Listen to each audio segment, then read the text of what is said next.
Alright, it looks like we are live for this video. So, this is kind of an impromptu live stream, but this is going to be a rant live stream, a PackerMan rant, because I've really got some issues that I want to get off my chest about what I just saw in the 107th edition of the Indianapolis 500. And there may or may not be some yelling. I'm going to try not to yell, because it's not that I'm angry. It's just that I am disappointed with how things turned out. But let me set the stage here. So, the 107th edition of this race, it had drama basically right from bump day, when you had Graham Rahal bumped from the race by the slimmest of margins, and the emotions that came out of that. And then Stefan Wilson gets injured in a crash with Catherine Legg in practice leading up to the race, and Wilson ends up with injuries to his back that he needed to have surgery for. So Graham Rahal gets to step back into the car. Well, the car that Stefan was going to drive, but then the car wouldn't fire because the battery had gone bad on it. So, I mean, that's got to be extremely frustrating to, get knocked from the race and then get back into the race and then have the racing gods say, nope, you're not going to be in contention for this one. Now, here's the thing with this race. This was a highly enjoyable Indianapolis 500. I mean, if we didn't have the shenanigans of the finish, this race probably easily would have gotten a 9, maybe even a 10. Because this was a hella competitive race. It had zaniness, craziness on pit road, all the fun of the fair. Then we had, and we only had 2 cautions up to a certain point, so this race was going by very, very quickly. But then we get to the final portion of the race, and it was at this point that everything got real dangerous real quick. The first thing of which was that accident with Felix Rosenqvist and what's his name? I've already forgotten his name, for fuck's sake.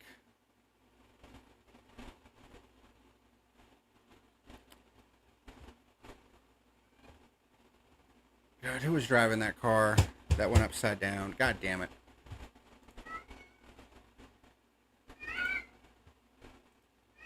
What do you want, cat?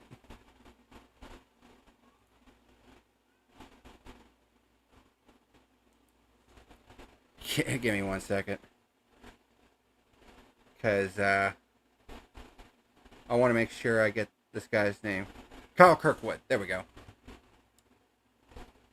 So, what happened was Felix Rosenqvist got passed by Joseph Newgarden in turn 1. And his car gets super tight in the wake of Newgarden's car. It's what open wheel drivers call understeer. And he was trying to get it under control, but the back end then snaps on him and he hits the wall. Suspension's damaged on it. He tries to keep it under control but is unable to, and spins out going into turn 2. Well, here comes Kyle Kirkwood.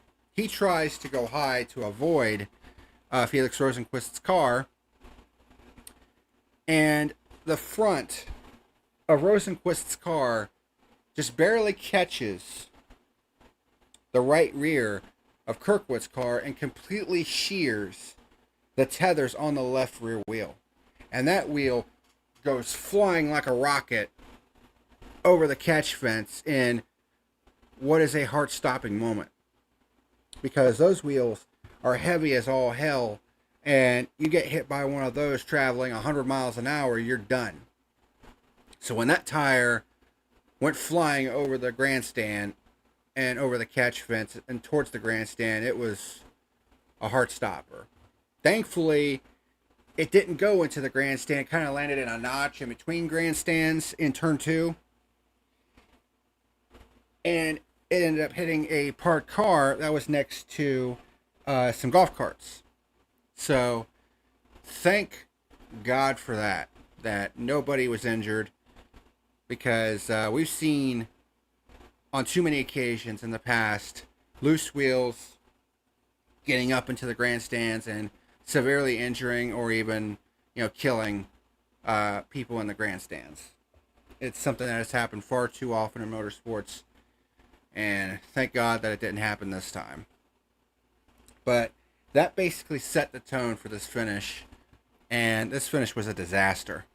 I mean, I'm just going to be completely honest here. This finish was a disaster, because after that, we had another restart. Pato O'Ward tries to get a run on Marcus Ericsson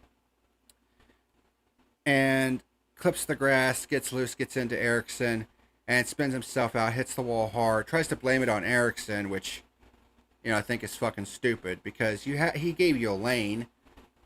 I mean, you just washed up into him, so what the fuck ever. Hits the wall hard, the front end comes up, nearly gets into the catch fence, and then a couple guys behind him, Simon Pagenaud and another guy, ends up wrecking, and the other guy's car actually runs into Pato O'Ward's parked car because he doesn't have any brakes. So then we get into the next restart, and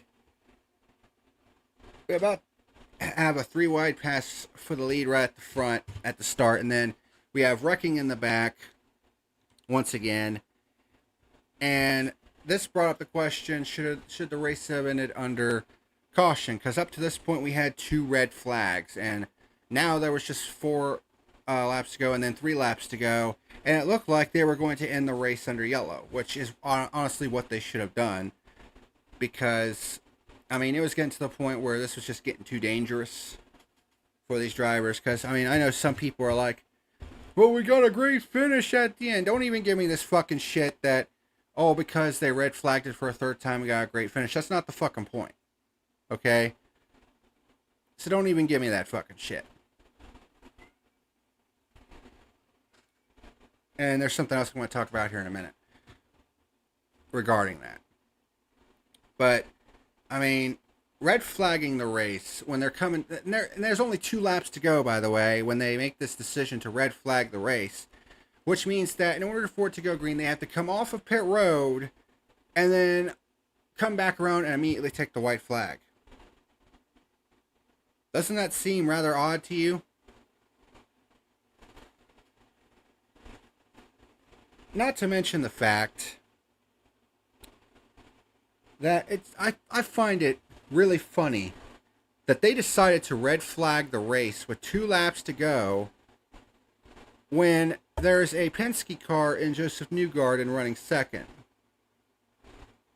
And then knowing how vulnerable the leader was on restarts, you really don't think that a track owned by Penske in a series owned by Penske isn't going to try to do something to allow a Penske car to win?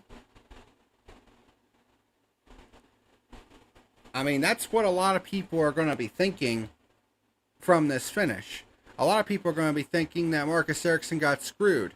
And don't even give me this fucking shit of, Marcus Ericsson's just whining about it, salty, because Marcus Ericsson himself in his post-race interview said that he thought that the restart was unsafe and unfair, which I totally agree with. And there's going to be some people saying, he's just being salty, get over it.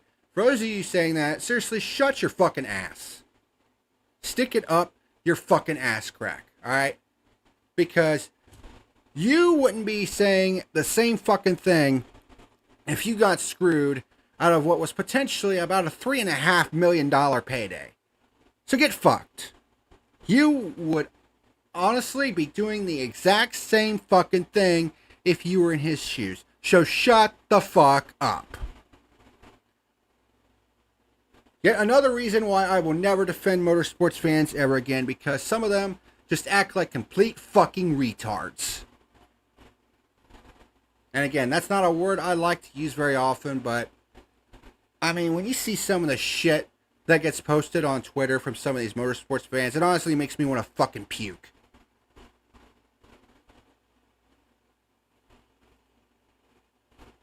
And here's the thing, I like Joseph Newgarden, who ended up winning the race. I mean, I like Joseph Newgarden.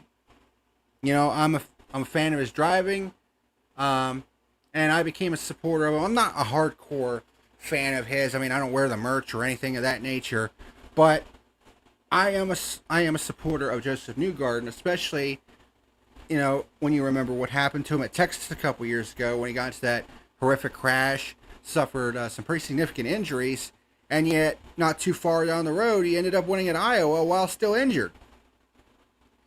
And I'm like, damn, that's if that's not a sign of his toughness, then I don't know what is. And you know, he had said for years that him not winning this race, you know, was a massive source of annoyance for him, and he always wanted to win this race. And let's be honest, him going into the crowd afterwards to celebrate, I mean, that was a pretty cool moment. It really was. But what I don't like about this is how we got to this point. And the absolute incompetence of IndyCar officials in the finish of this race basically ruined and spoiled what was a fantastic Indianapolis 500. I mean, there were 52 lead changes in this race. That's insanity. And this race was running along at an absolutely blistering pace. I mean, we went damn near half the race before getting the race's first yellow flag, if that tells you anything. And then all of a sudden we get 3 red flags. The first one I could kind of understand. The second one kind of made me go, I don't know about that one.